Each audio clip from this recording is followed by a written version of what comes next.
All right. So you got your test back. Only took a week, so I'm not happy about it, but it's not bad. I can't remember if I posted the solutions or if I will post the solutions, but regardless, I'll post the solutions. Something tells me I didn't yet, but I'll post the solutions to the test just so you can go through it and see what was supposed to be on there. And then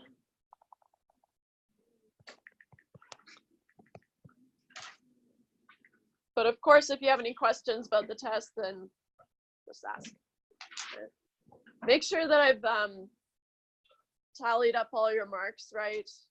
I'm just kind of trying to do them quickly, so sometimes I miss stuff. And obviously, if you have a higher grade than you should have, then don't tell me. Take it and run. Okay. All right.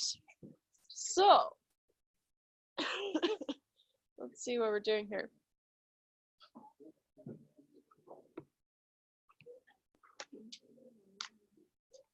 I'll leave, right? Okay. So I'd say really good job on this first test. Usually this first test is hard. It is a hard test. Okay, so if you did well, then that's really good. If you didn't, then that's normal. So don't worry about it. Okay.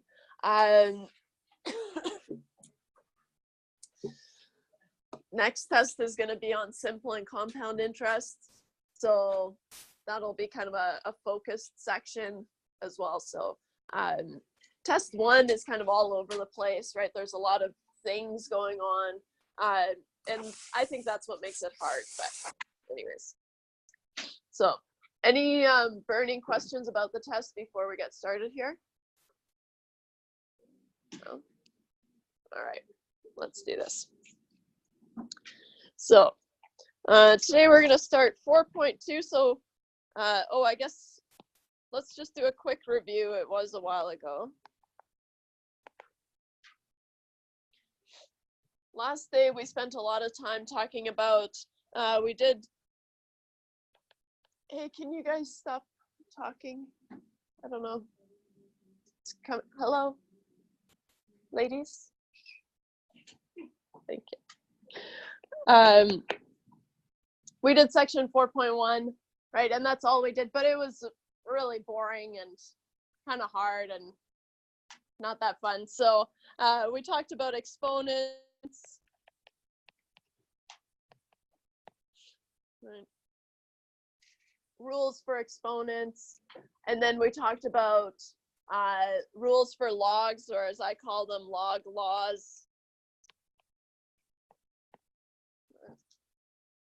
You're expected to know these, but I tried to find a quiz on Moodle and we don't have any questions in there for that stuff, so I just posted a little other quiz. I think it was only 5 questions or something, so just make sure you do that. So I posted a Moodle quiz, a Moodle assignment, I guess it is. When is it due? Due March 13th. Is that what I did? All right. That's a mistake, but whatever. I think I meant February. Whatever, it doesn't matter. March 13th. I meant February 13th, but you can have until March 13th to do those 5 questions. That's fine. Yikes. Oh well. You win some, you lose some. So today we're going to start talking about interest. Okay, so the rest of this course is going to be about just investing money and how does that behave, right, in terms of interest. And so we can have different types of interest. And so we're going to start with simple interest, and then we're going to move into compound interest, which is way more kind of real life, right? And then we'll move into annuities, which is just when we have regular payments. So thinking about a mortgage or about car payments or something like that. How do those behave? And so from now on, we'll start kind of laying the groundwork with simple interest. But then for each new section that we start, we're just going to do the same stuff over and over again with this new concept, right? And so we start with simple interest, and we just kind of roll it out and slice it and dice it different ways, right? How do we solve for the interest rate? How do we solve for time? That kind of stuff. Okay. So 4.2 is on simple interest.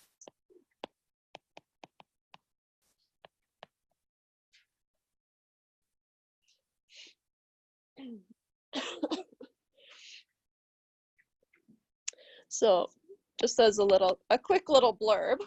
So an initial deposit, this deposit, we can call it a principal of a loan or investment, or we can also call it the present value, right? So the initial value of the deposit or loan is, it has many different names, okay?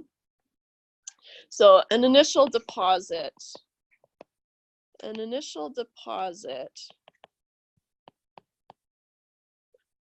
or loan, right? Actually, you know what I'll say here instead? Deposit, and then in brackets, investment or loan. Money's going to behave the same way regardless of if we're borrowing it or if we're putting it in the bank, right? It just depends on who's paying the interest, right?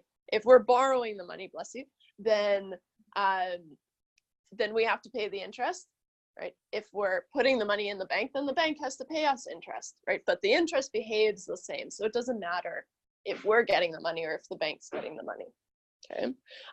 And so just an initial deposit, an investment or a loan, is called the principal or the present value. Present value.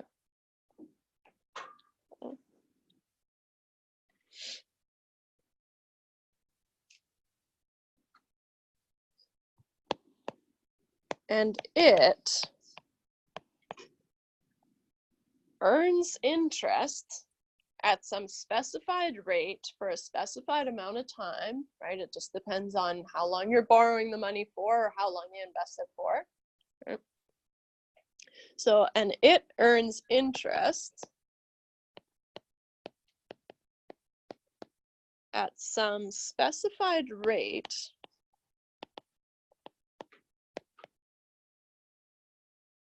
for a specified amount of time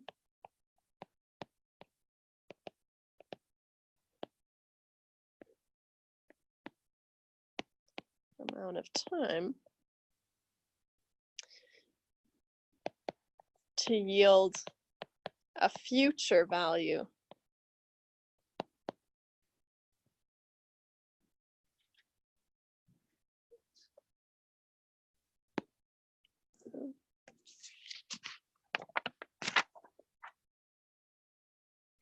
And then maybe I'll put in brackets here, which is the principal plus the amount of interest, which is the principal plus the amount of interest.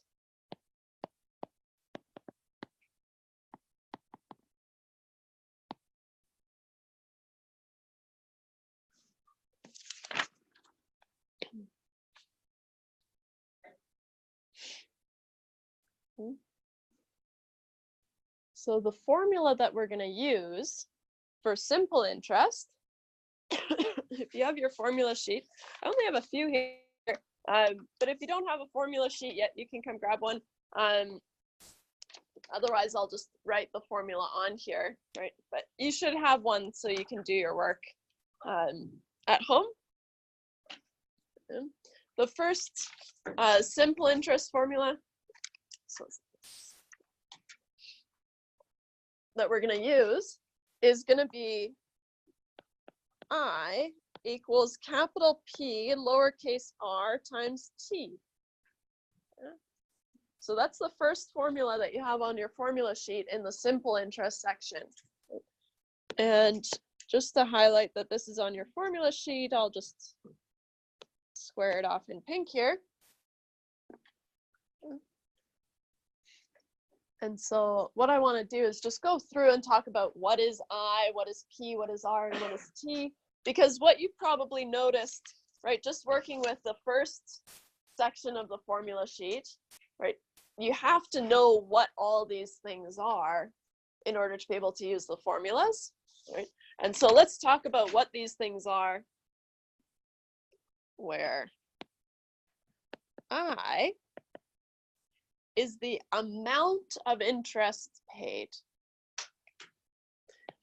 So it's the amount of interest.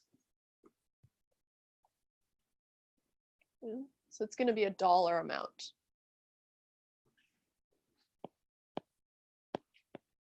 Dollar amount.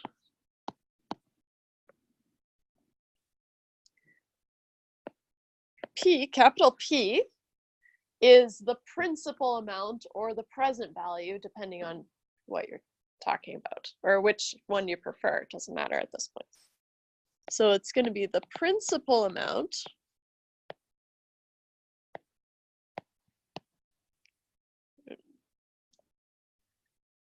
I'll put in brackets present value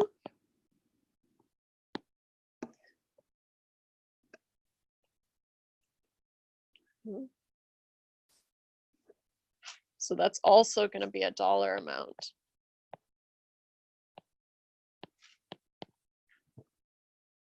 So that's going to be just how much are you putting into the bank, or how much are you borrowing from the bank, that principal amount.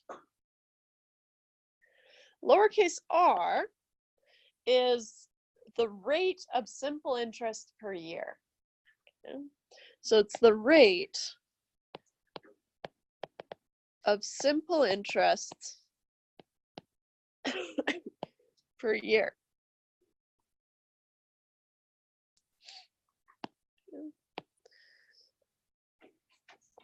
Usually it's given as a percentage, but you have to convert it to a decimal to do the math, right? So use decimal for calculations.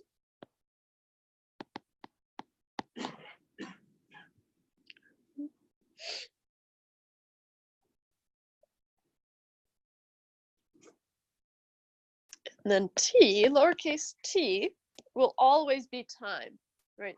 And so if you have a look at the rest of the formulas, even without knowing what these formulas are, t will always be time in years.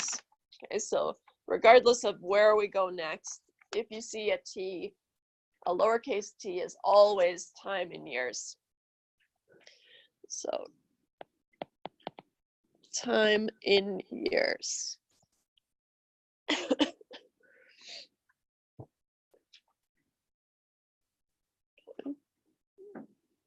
So that's always the case.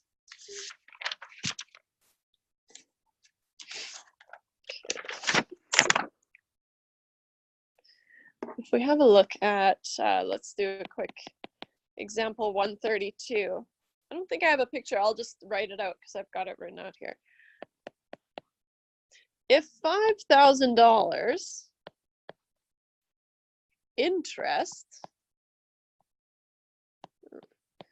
interest is earned in 1 year at an interest rate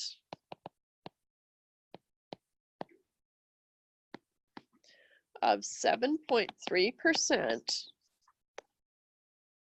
what amount was initially invested? What amount was initially invested?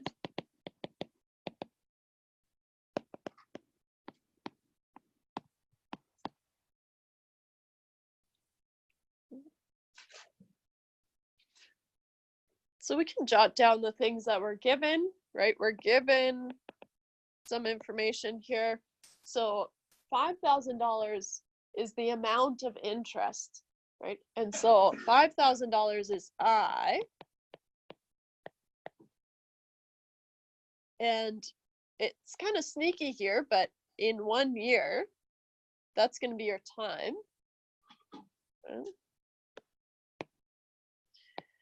So time is 1 year, but time is always in years, right? So we can just drop the year.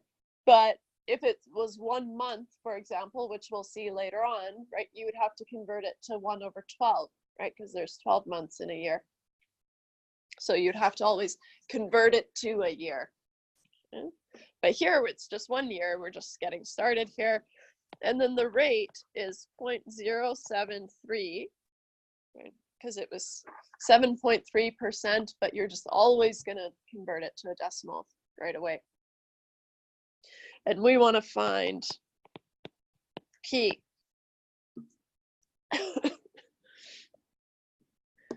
So our formula, right, we have I equals PRT.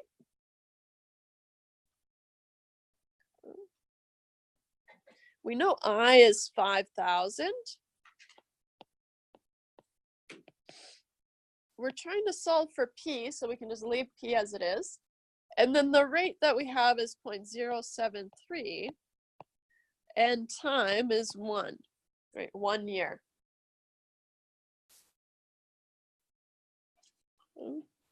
You don't have to write the 1, but I would hate for you to look back at your work and go, well, where's T? So have 1 in there and no harm, no foul. So now we can solve for P. 0.073 times 1 is just 0.073. So I'm just going to skip right to it and say P is 5,000 divided by 0.073. 5,000 divided by 0.073. P must be 68,493.15068. P, remember, is the initial amount that we're investing. We can only have 2 decimal places for money, right? So that's going to be a good rule to stick with if you're wondering how many decimal places you should be rounding to. If it's a dollar amount, then of course just go to 2 decimal places. But you can't have less than 2 decimal places for dollars either, right? You have to have 2 decimal places. So P is going to be as dollars 68,493 and 15 pennies.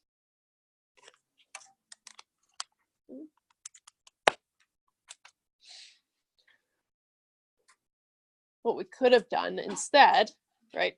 Here we had the formula and we plugged in our values.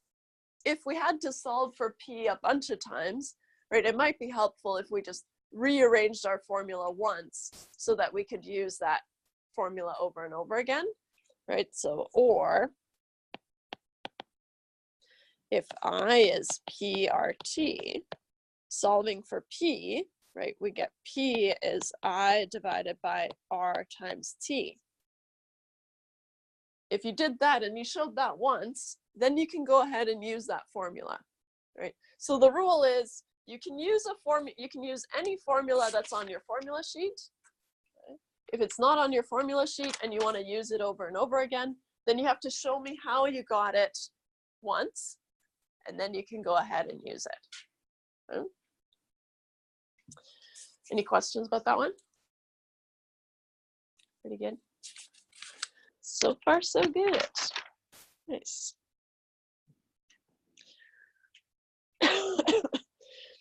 How about example 137? Again, I don't have it taking a picture here, but we'll just write it out. That's annoying. Jim's calculations. Kind of missed that when I was going through my notes. Jim's calculations show that the total interest owed to Jill, so Jim's calculations show that the total interest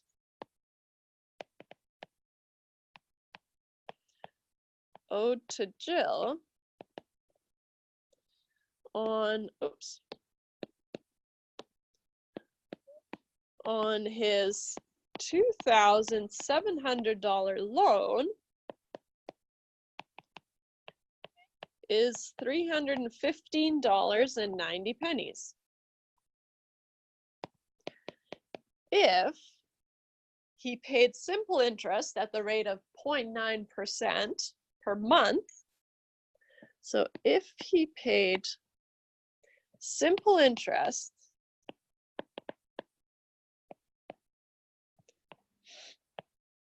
at the rate of 0.9% per month,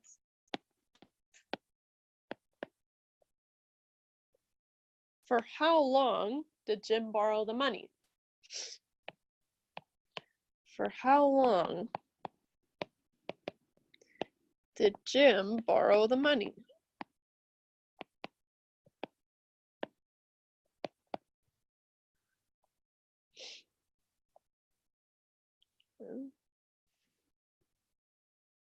Okay. First, let's list all the things that we know, right? And then try to figure out. So we want to figure out how long did he borrow the money for? So we have to solve for time, right? It's harder because the interest rate is 0.9% per month, right? Whereas R in our formula, right, was the rate of simple interest per year, right? And so we're going to have to convert that monthly rate to an annual rate, a yearly rate, before we can do our calculations. So we're given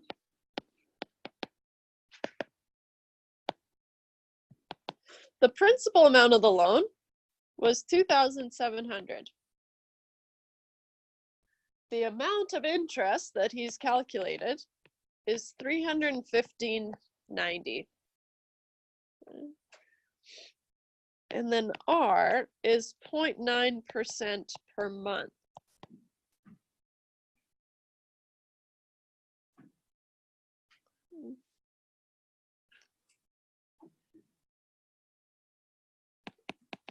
And we want to find T.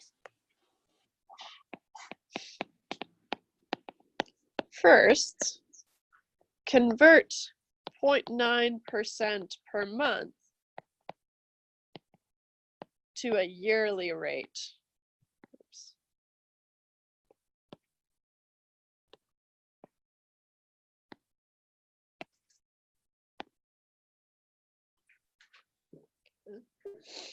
So 0.9% is 0.009. Careful with your zeros.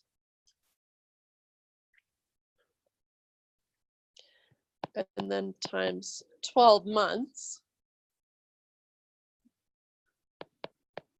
is 0.108 per year.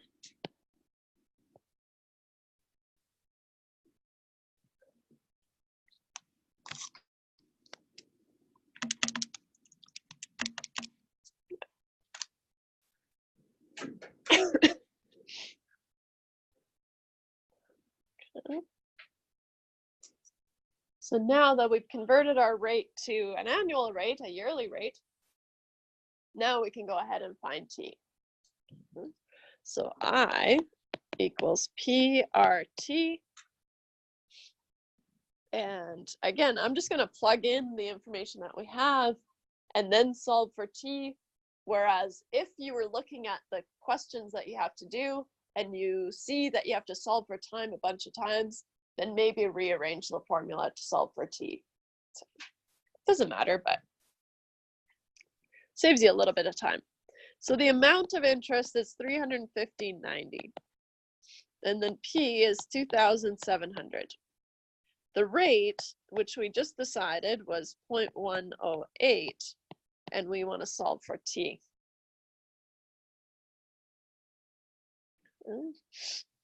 So rearranging this for T, we get T is 315.90 divided by 2,700 times 0.108.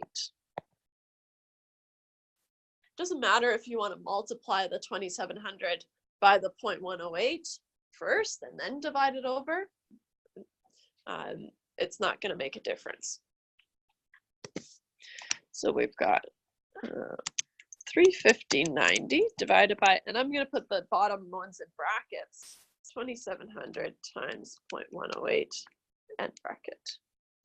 So I get a T of 1.0833 repeating. Looks like it and.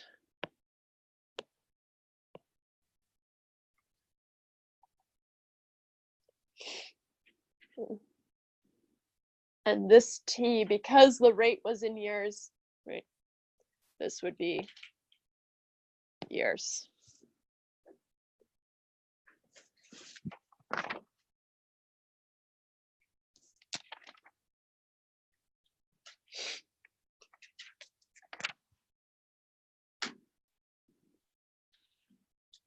Okay.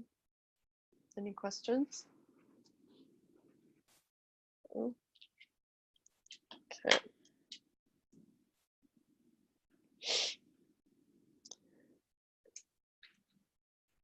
So,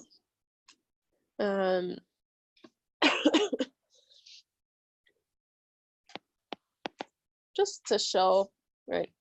Or if we have I equals PRT and we have to solve for T, right? T is going to be I divided by P times R.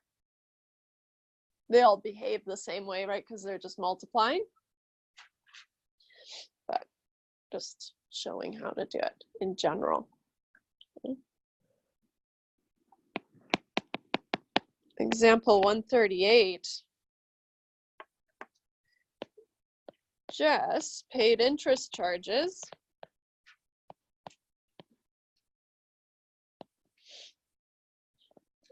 of $169.05 on a $4,830 invoice that was 2 months overdue. That was 2 months overdue. What monthly rate? What monthly rate of simple interest was she charged?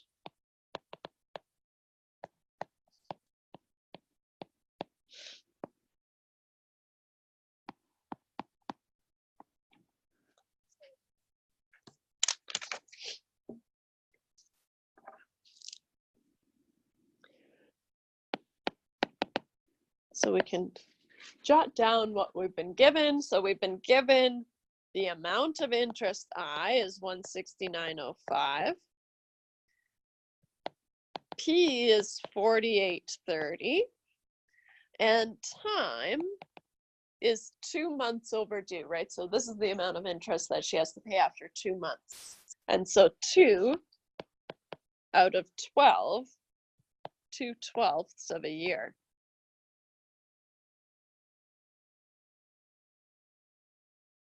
Right, 2 months.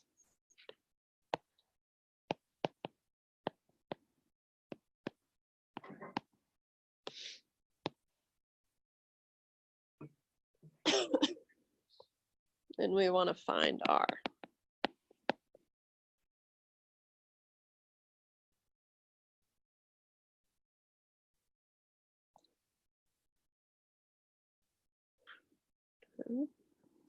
So we've got our formula I equals PRT.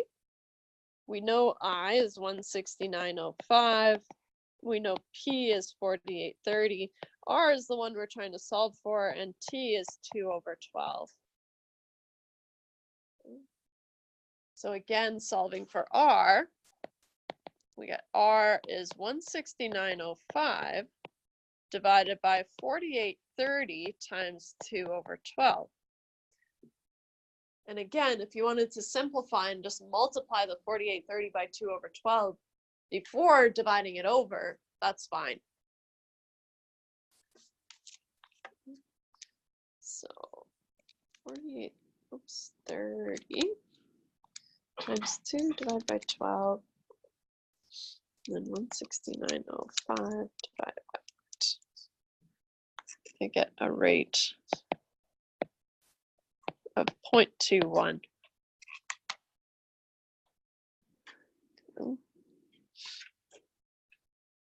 This is per year, right?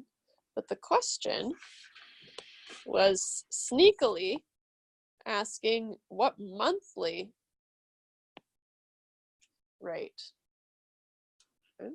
So R is always per year, but if we divide it by 12, right, to get the monthly rate, then we have the monthly rate.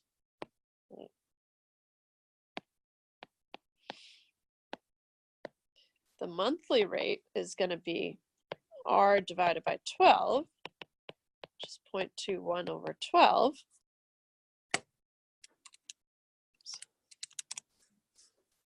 So I get 0.0175 or 1.75% would be the monthly rate. Okay.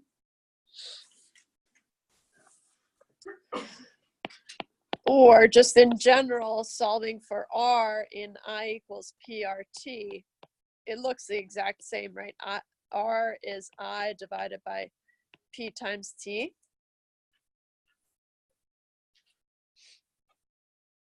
So what you'll find with each of these formulas that we introduce, right, for simple interest, for compound interest, what we're just going to do is we're going to go through and we're going to calculate, show how to find each of these individual values, right? For this one, it seems a little bit, I don't know, not necessary because they all behave the same way, right? Because they're all being multiplied. But later when we go to this future value one, it'll make a little bit more sense, showing you how to solve for each of them. Any questions about that? Keep going. Got it. Okay. So 4.3 is days between dates on your calculator. So I'm just going to show you, because time is in years, right? If I want to know, okay, well, how long is it between September 1st, 2001 and January 3rd, 2003? Yikes, right? We could try to do that, right? But your calculator can just tell you how many days there are between those dates. Okay, so that's what I'm about to show you now, is the days between dates on your calculator. Okay. So it's days between dates on your calculator.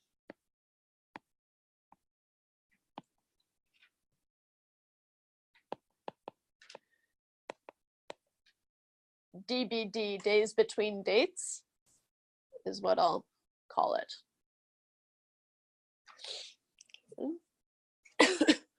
So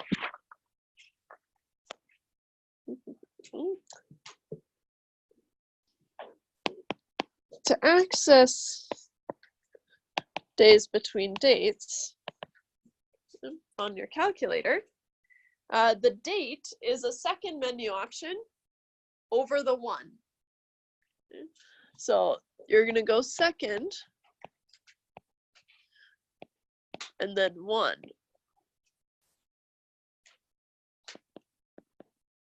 It's just called date.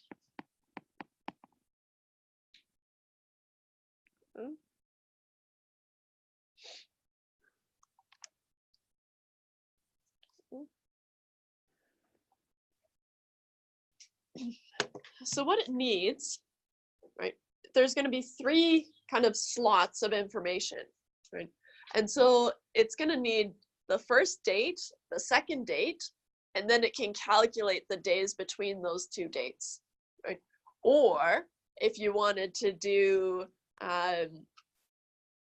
give it 100 days and give it the starting date, then it can find the end date, right? So as long as you give it 2 of those 3 options, it can solve for the third one. Right? And so it has inputs date 1, date 2, and days between dates. How you're going to access these is scrolling using the up and down arrows by the on-off button. So use the up button or the down button and the up button to scroll through the options.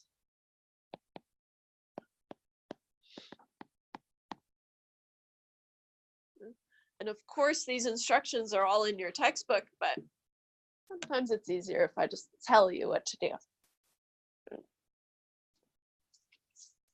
So, so you can use these up and down buttons. So if you hit down, it'll go to date 2, and then down again, days between dates. Okay. And then there's an ACT. I don't know what that is. Don't worry about that. Okay. So given 2 of the 3 inputs,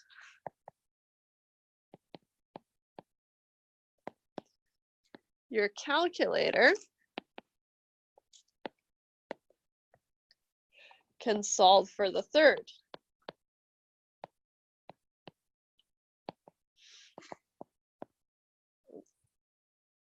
So usually I'll have a start date and an end date, and you have to find the days between those 2 dates. That's the most common, but sometimes you'll have the number of days and then find date 1, for example. So the dates are entered in the format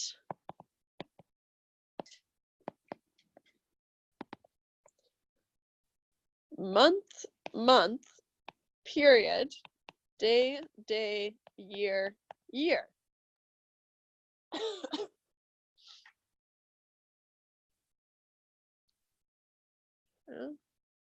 And then to save it, you have to hit enter after. So after entering a date,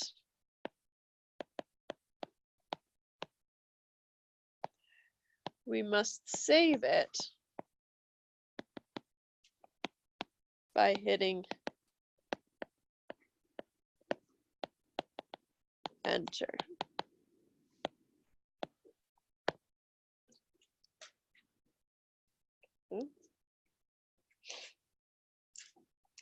Once you've filled in 2 of the 3 slots, you go to the one that you want to compute and hit CPT, which is the top left-hand button. Compute, CPT. Okay. After filling 2 of the inputs, go to the input you want to calculate. Calculate and hit compute, which is the CPT button.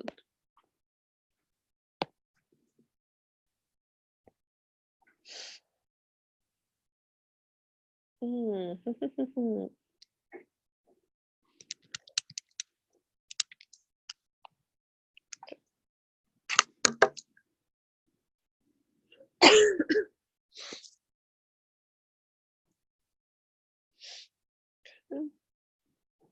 show you with an example. How about?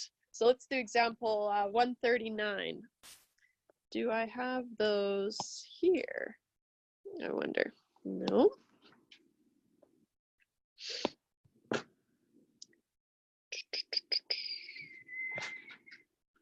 And I did not bring them over.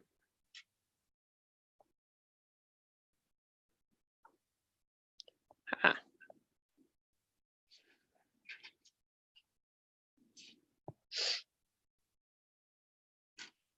Where did it go?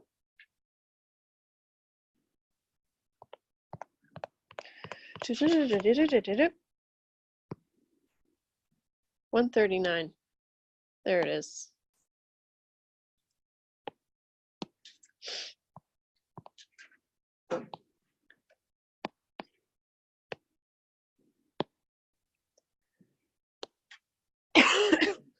Calculate the amount of interest owed on a loan of $3,800, which was advanced on June 17th, 2005, and repaid on October 1st, 2005, at a rate of interest of 10.75%. So, what we've got, right? Let's just say what we've been given, and then I'll show you how to use the calculator just with this example, because it'll make more sense with numbers. So we're given that the principal amount of the loan was $3,800. And then we're given the first date, so the date that we got this loan was June 17th, 2005. And the date that it ended, right, that it was paid back October 1st, 2005. And we're also told the interest rate. So what I'm going to do is I'm going to call this date 1 is June 17th, 2005. And date 2, just using the notation of the calculator, right, because it'll be easier that way, is October 1st, 2005. Of course, an important thing is date 1 has to be before date 2. So if you're trying to put them in opposite order, it won't do it. Okay, so just keep that in mind. And what else are we given? So, and the interest rate is 10.75% or 0.1075.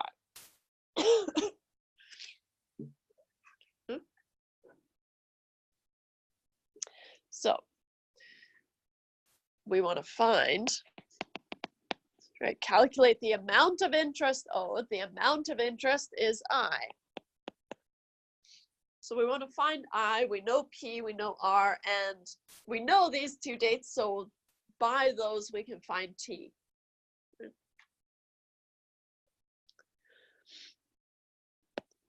So we need T. Use days between dates on calculator.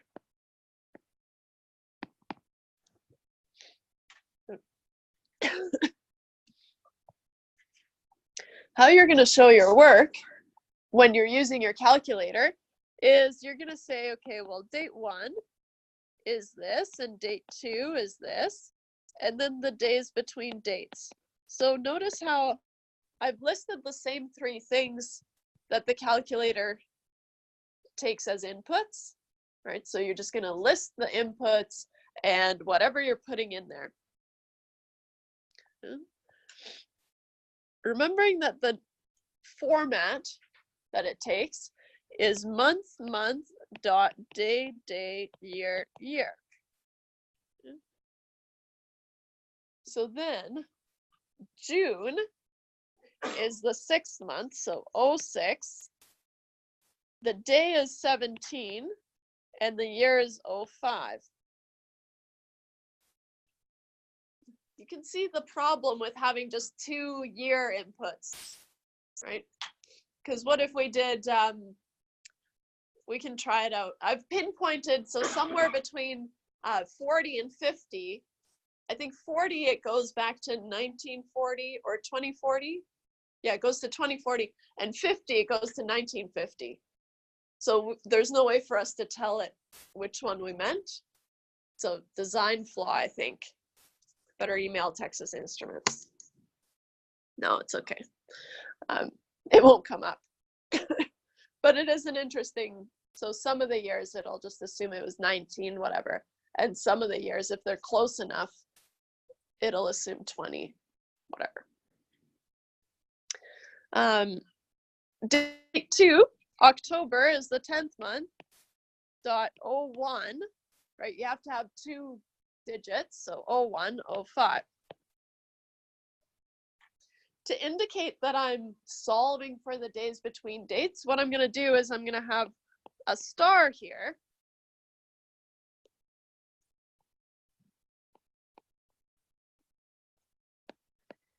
Use a star to indicate this is what I'm solving for.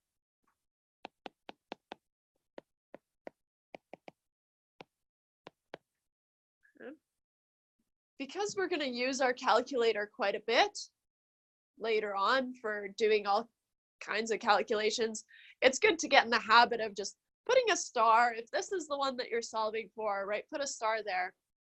And then you can just put the information in there after. So what we're going to do to store these values is go into the date function, so second, and then the 1 button gets you to the date section, right?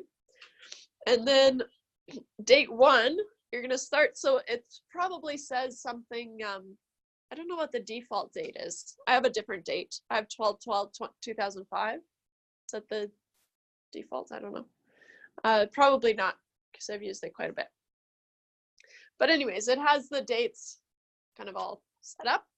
And then if you start hitting 06.17, it'll drop the initial 0, but you should put it in there. Otherwise, it won't know what to do. 0.1705, you want it to be saved in the same format that it was in when you first opened it up, right? And so that's not going to happen until you hit enter. Okay? So I've listed these steps already, but here they are in the flesh. So now it should say 6-17-2005. Right? So just make sure that that's the date that you want. Okay? So now that you have that first date in there, you can scroll down to the second date and enter the second date, which is 10.0105, and then hit enter to save it. Okay? And then scroll down. Now you want to calculate the days between dates. So now you're going to hit the compute button, CPT, and it should compute to 106. Okay. So now we can just write 106 here. Okay. So the time, right, is 106 days, right? But we can convert days to years because time has to be in years. So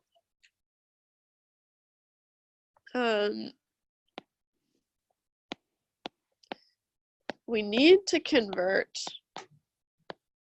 106 days into years. Here's one thing. In this course, we will always assume that a year has 365 days. So it doesn't matter the year, leap year, whatever. We're just going to assume it has 365 days. So here's a note. We will always assume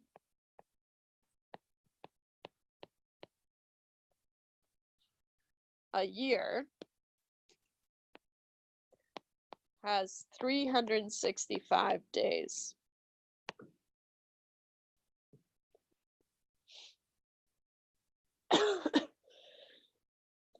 So time in this case is 106 divided by 365. You can just leave it as a fraction because we're just multiplying and dividing anyways, so it doesn't matter. So now we can solve for I equals PRT. What were we solving for anyways? I, right? Yeah. P was 3,800.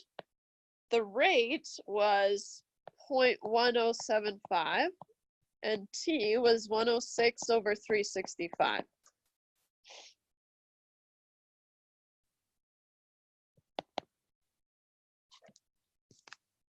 So you can just 106 divided by 365 times 0.1075 times 3,800. I get 118.6328767, or as a dollar amount, right? I as a dollar amount, 118 and 63 cents.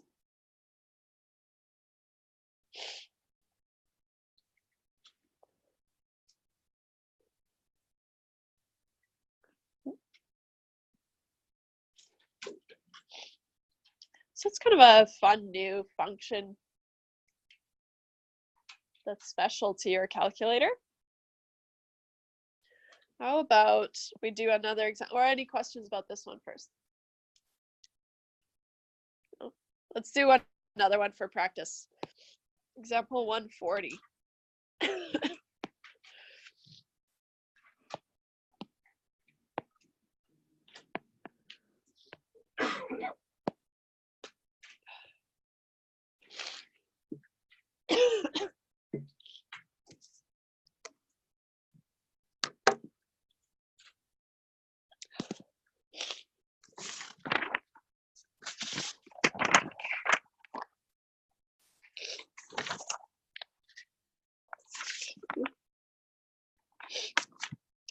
On June 26th, notice that it doesn't have a year. If it doesn't give you a year, you can just pick any year that you want. Let's, we can use the future. Let's do June 26th, 2019. Future us. So on June 26th, Laura put $2,750 into a term deposit until September 3rd, when she needs the money for tuition, books, and other expenses to return to her college. Sounds familiar, but you probably needed more money than that. For term deposits in the 60 to 89 day range, her credit union pays an interest rate of 4.25%. How much interest will she earn on the term deposit? So first, let's list what we've been given here. So we're given some initial date and some end date, right? So we've got date 1 is June 26th. Any year, any year. Let's use 2019, just for fun.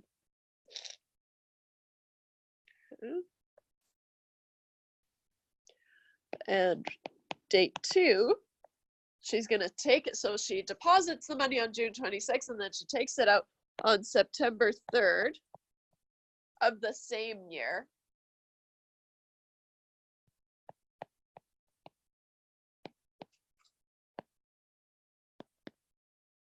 Right, kind of has to be the same year, just the way the question is worded, but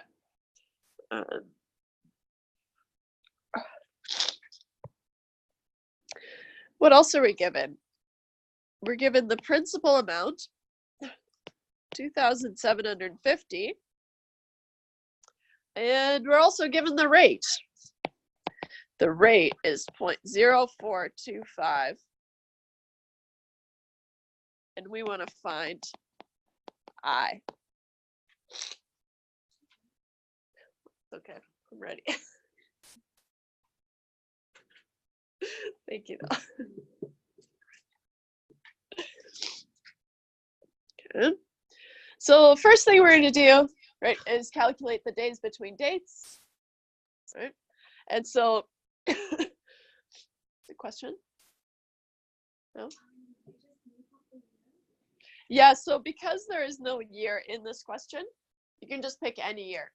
So if you don't want to do 2019, fine by me. Yeah. As long as the two dates are in the same year, it doesn't matter. Yeah. On a test, I would give you the year, but just because this question's textbook. Okay. All right. So, need to find T. So we've got date 1, date 2, and we're going to calculate the days between dates. So again, I'm just going to indicate that with a star beside the days between dates. Remember the format month, month, dot, day, day, dot, year, year. So June is 06 again. And 26, and then we said, let's use 19. Date 2 was September. September is 09. And 03, 19. So now we're going to go to the date function. So second date. Date 1 is 06.2619. Enter. Don't forget to hit enter, right? Otherwise it won't save. And then scroll down to date 2 is 09.0319. Enter. And then scroll down to days between dates and compute. And we get 69. 69 days.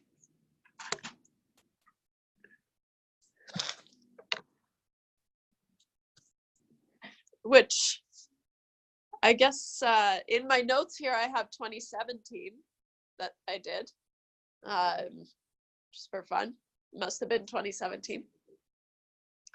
Also has 69 days, so neither of which must be, or maybe, no, neither of them are leap years, right? Must be what it is. So, for June to September wouldn't matter, would it? Yeah. Should I show it on? I try to do it on here.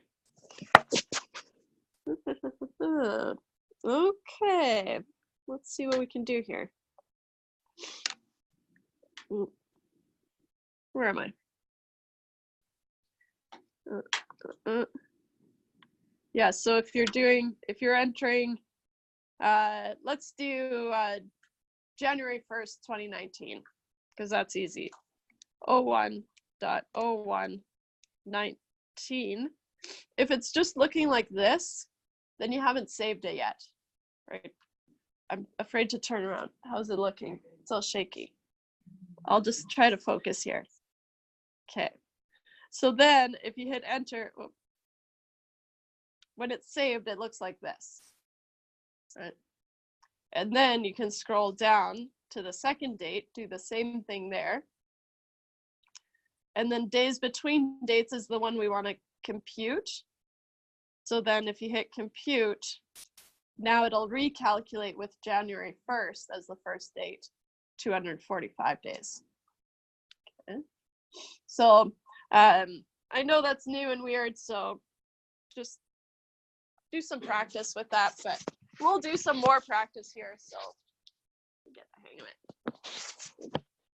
Hopefully that couldn't see what it looked like, so hopefully it was okay. Okay.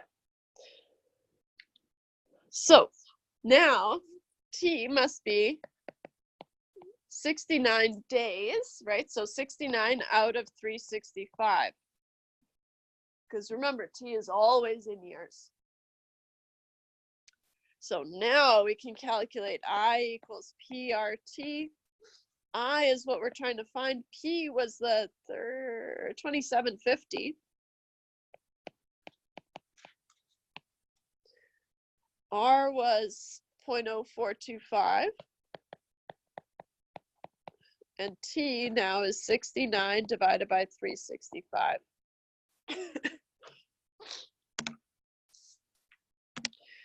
69 divided by 365 times 0.0425. Because we're multiplying and dividing, we can do these in any order, right? So whatever is easiest on your calculator, times 2750. I get 22.09417808.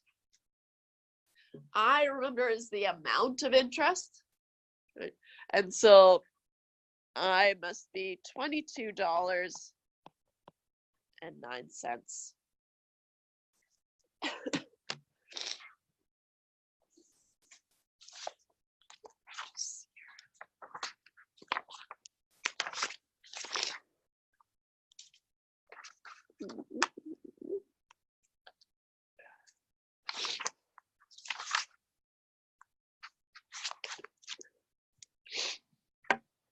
Any questions about that?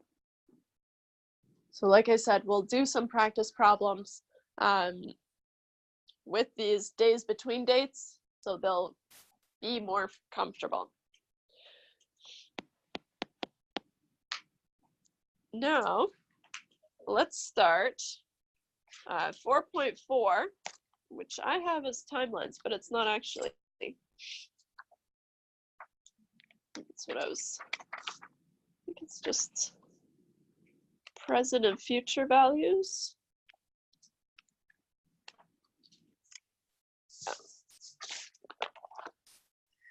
Present and future values.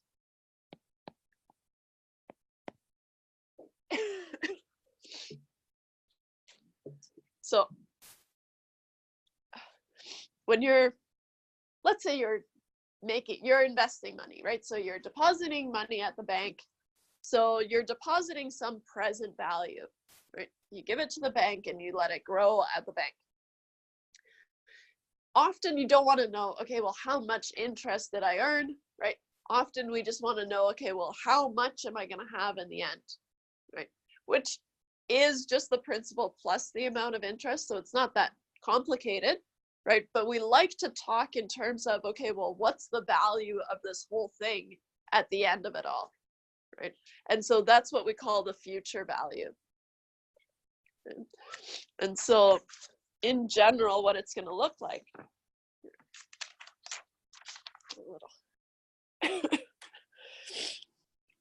whoops, is that we deposit money now,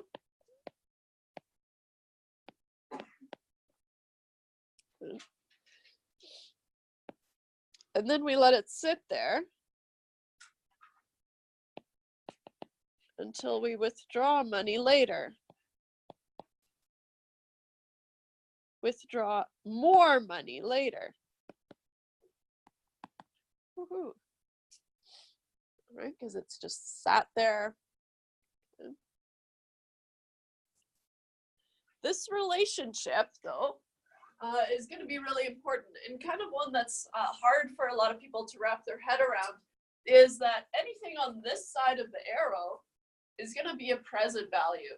Okay, because what we're going to be building towards is we're going to be drawing timelines, right? Timelines, so you invest the money here, and then it sits there for some amount of time, right? So this arrow is just indicating time, and then here's the future value. Okay, so at the start of the arrow, you've got a present value, and at the end of the arrow, you have some future value.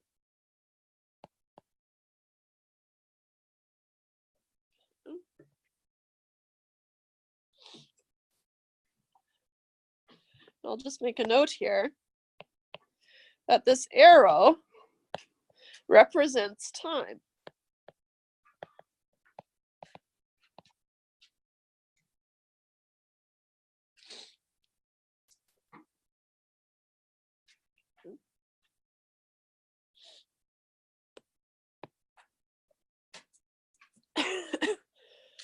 The present value, we've been calling it the principal amount, right? The initial investment, but that's what we're going to denote with, I'll make it green, P.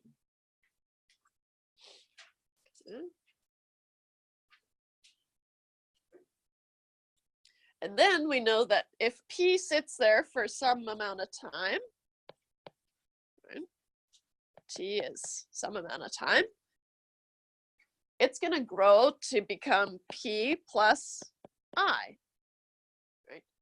The principal plus the amount of interest that you've earned, right?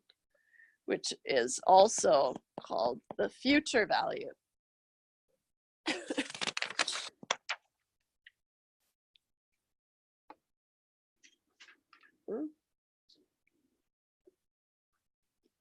And I'll just make a note here, at a rate R. So any investment rate or any interest rate. Okay. But this idea of some present value grows to some future value, that future value is just the principal amount plus the amount of interest, right? But if we're talking in terms of future values, it makes it easier, especially because there's a formula, right? And so the formula on your formula sheet is the future value is the principal, or the present value, times 1 plus R times T. This is on your formula sheet.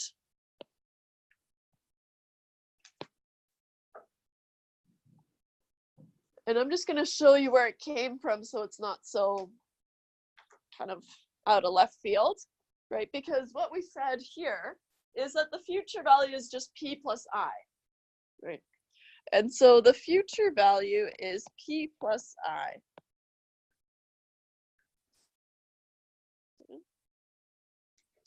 But we also know that we can replace I, the formula for I is PRT. Right? And so we can rewrite this as P plus PRT. And then what we're doing is we're pulling out that common factor of P.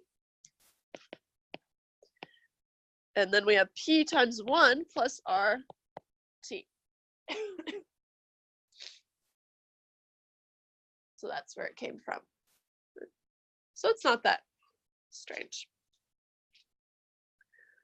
Just as a note, I have it on here.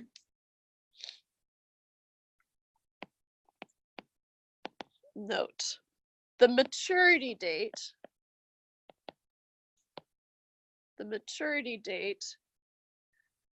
is the last date of the term or of the loan or the investment. So maturity date is the last date of the term of the investment or loan.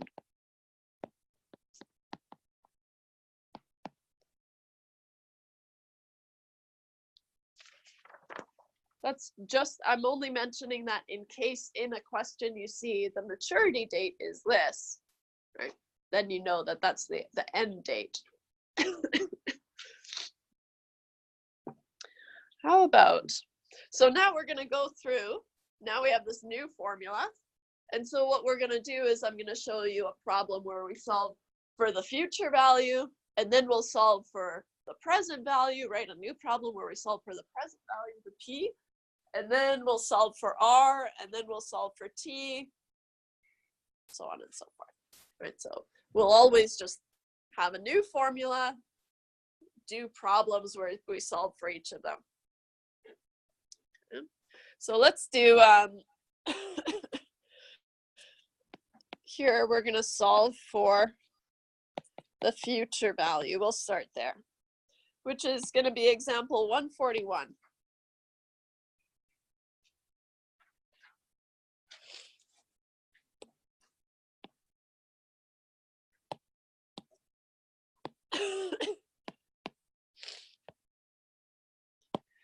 We don't have to define any of these values, right? Because we already know what P is. P is the initial investment. R is the annual interest rate, right? The yearly interest rate. And T is time in years. So those still apply. Those are still the same. Calculate the maturity value. The maturity value is the future value of a $15,000 investment at a simple interest rate of 4.75% after 1.5 years. So I'm going to just do what I always do, or try to do at least, right? Is just list the things that I've been given. So I've been given, we have to calculate the future value. So we've been given P is 15,000. The interest rate is 0.0475, and T is 1.5 years. So we can just use 1.5 in our calculations. And we want to find future value, which is the maturity value.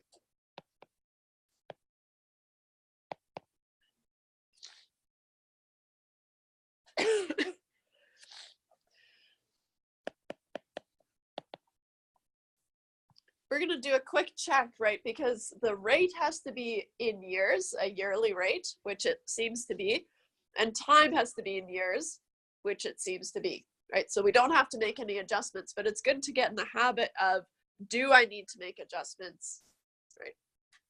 Make those before you do your calculation. So the future value is P times 1 plus RT. P is 15,000 times 1 plus R, which is 0.0475, times 1.5, which is your T.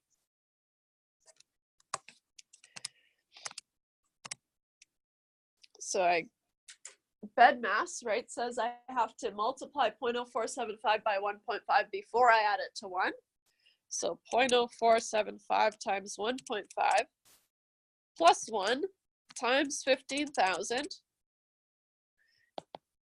gives me a nice even 16,068.75. No more decimals.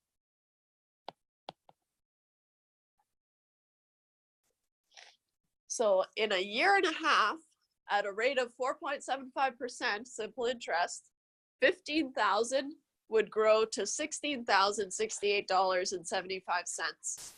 So you can see the appeal of talking in future values instead of saying, oh, the amount of interest that you earned. Of course, we could easily calculate the amount of interest here, right? The 16,068.75 minus 15,000, we could do that. But it's not often that we want to do that, right? From now on, the future value is going to be the one that we want to solve for, usually. Any questions about that one? Okay, I'll just highlight. Here we're solving for the future value. Now we're going to solve for P.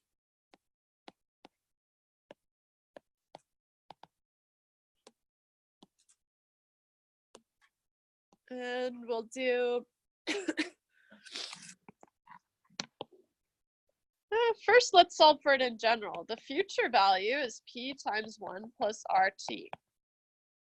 Solving for P in general, we get P is the future value times, or divided by 1 plus RT, right? All we have to do is divide both sides by 1 plus RT to solve for P, right? Not so bad.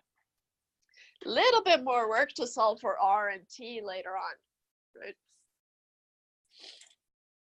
So in general, you can solve for P, but for this example, I'm going to use the future value formula and just plug in my values and rearrange. But it's up to you. Let's do 144. Oops.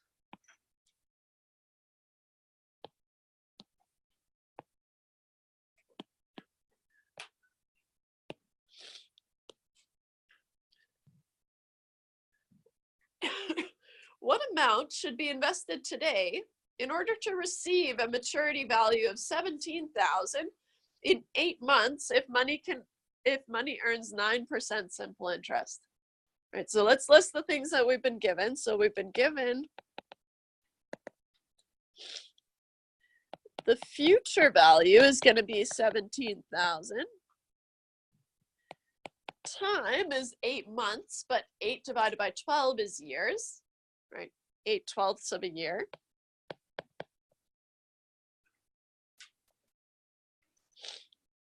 And then the rate is 0.09. And we can just assume that that's the annual rate because it doesn't say per month or per day or anything like that.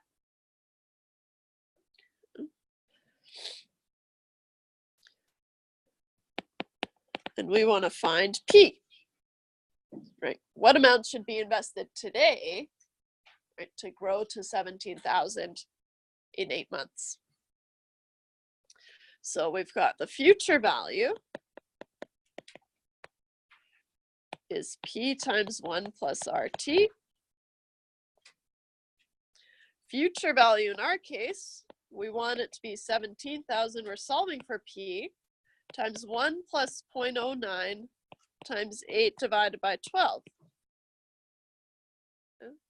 Whether you want to simplify inside the brackets first or just go ahead and divide it over, doesn't matter to me. I'll just go ahead and do P is 17,000 divided by 1 plus 0.09 times 8 divided by 12.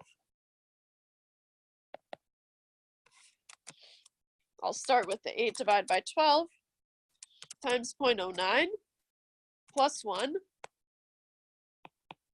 Just jot down my work here. 17,000 divided by 1.06.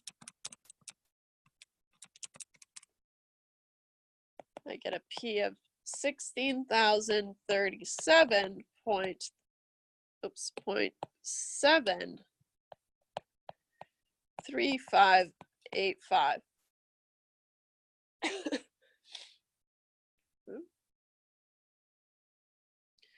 So P in dollars must be 16,037.74.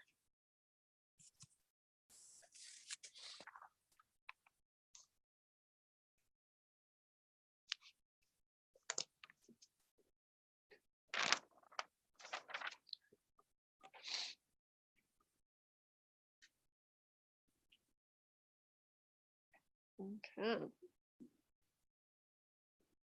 Any questions? No. I've got an example here, but maybe that's a good start as an example to start next day for review. How about that? Also, my throat is killing me. So, no more, any questions? All right, let's pack it up. I'll see you guys on Wednesday. If you don't have your test yet, come grab it. They're all yours. I don't want them.